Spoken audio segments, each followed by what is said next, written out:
Some games are delayed. These games became cautionary tales. They sat in public view for years, trapped between old promises, new engines, corporate pressure, fan obsession, and the worst possible sentence in game development: it is not ready yet. This is not just a list of games that took a long time. It is a list of games whose delays became part of the story. In some cases, the wait made the final game stronger. In others, it turned every trailer into evidence. These are 10 games that got stuck in development hell. Number 10 is Concord. Concord is the rare development hell story where most of the pain happened before players even understood what they were looking at. Sony backed it like a major live service bet. Firewalk worked on a polished hero shooter in a market already crowded with games that had eaten entire audiences. By the time Concord was shown properly, the internet had already decided it felt late. Not late by a few months, late by a generation of taste. The game looked expensive, readable, and professionally made, but it seemed to arrive after the window for that exact pitch had closed. That is the trap. Development hell is not always broken code. Sometimes it is a game moving through time while the market moves faster. Number 9 is Mass Effect Andromeda. Mass Effect Andromeda had the worst kind of impossible job. It had to continue Mass Effect without the Commander Shepard trilogy, introduce a new galaxy, modernize the structure, and still feel like the series people remembered. Behind the scenes, years of direction changes and technology problems left the final game trying to prove too much at once. When it finally launched, players did not see years of struggle. They saw awkward faces, unfinished systems, and the feeling that BioWare had reached for a huge new start without enough stable ground underneath it. Andromeda was not a tiny failure. It was a big studio discovering that a famous name does not protect a game from a messy development path.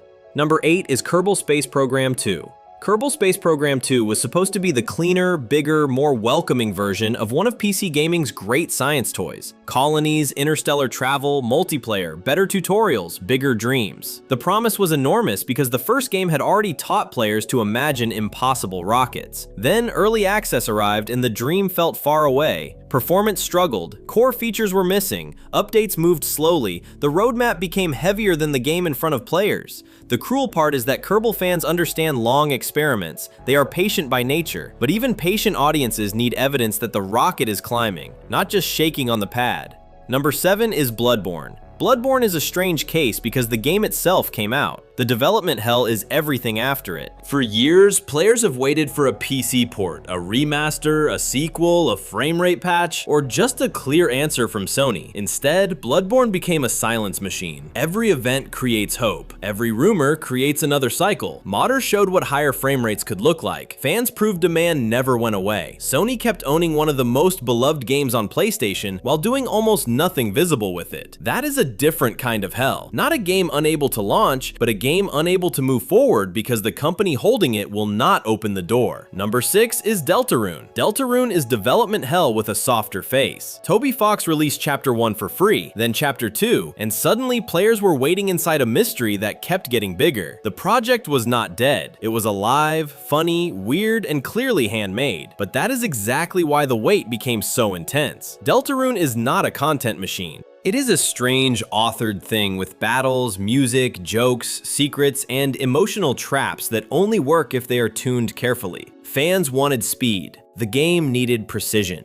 The result is a delay story that feels less corporate and more human. It is development hell as a creator trying not to ruin the thing people love. Number 5 is Hollow Knight Silksong. Silksong may be the most famous modern example of a wait becoming a meme, then a ritual, then almost its own genre of news. It began as a follow-up to Hollow Knight, a game made by a tiny team that became larger than anyone expected. That success changed the pressure around everything. Every direct, showcase, store listing, and rumor became part of the Silksong weather system. Fans wanted a date. Team Cherry mostly stayed quiet. The silence made the game feel both mythical and trapped. What makes Silksong different is that the delay did not destroy trust. It bent trust into obsession. People were not just asking when it would come out, they were asking whether waiting itself had become part of being a fan. Number 4 is Hytale. Hytale looked impossible from the beginning, in the good way. A Minecraft-adjacent sandbox RPG from the Hypixel world, with modding, adventures, minigames, creatures, servers, and a trailer that exploded beyond normal indie scale. Then the project got bigger. year. Riot bought the studio, the team moved engines, years passed. The game that looked close in a trailer became a huge technical and creative rebuild. For fans, Hytale turned into a moving target, always alive, always explained, never quite in their hands. Its development hell is the danger of a promise getting too large. Sometimes success gives a team resources, sometimes it makes the original idea too heavy to carry. Number 3 is Grand Theft Auto 6. Grand Theft Auto 6 is not stuck because nobody believes Rockstar can finish it. It is stuck because the entire industry is staring at the date. Every trailer becomes a market event. Every delay becomes a weather report for other publishers. That is a rare kind of pressure. Most games are judged by fans. GTA 6 is judged by fans, investors, competitors, platforms, retailers, and every studio trying not to launch under its shadow. Rockstar can take its time, but the wait does not feel quiet. It feels like a blocked highway. GTA 6 proves that development hell can happen even at the top. The bigger the game, the more the delay becomes everyone's problem. Number 2 is Doom 4. Before Doom became Doom 2016, it had to kill another version of itself. The canceled Doom 4 footage looked like a darker military shooter, closer to the trends of its era than the identity people now associate with modern Doom. That version was not simply delayed, it became the wrong answer. id Software had to admit that the project was missing the core fantasy, step back, and rebuild around speed, aggression, demons, and momentum. This is the good ending version of development hell. The years were not painless, but the team found the shape of the game by rejecting the version that almost shipped. Number 1 is Subnautica 2. Subnautica 2 became a development hell story before most players could even judge the game. The conflict around unknown worlds, crafting, leadership, timing, incentives, and early access turned a sequel into a public business fight. That is brutal for a survival game built on wonder. Players wanted alien oceans, strange creatures, base building, and the old feeling of being alone beneath the surface. Instead, the story around the game became contracts, lawsuits, executive decisions, and whether the people who understood Subnautica were still steering it. That is why it ranks number 1.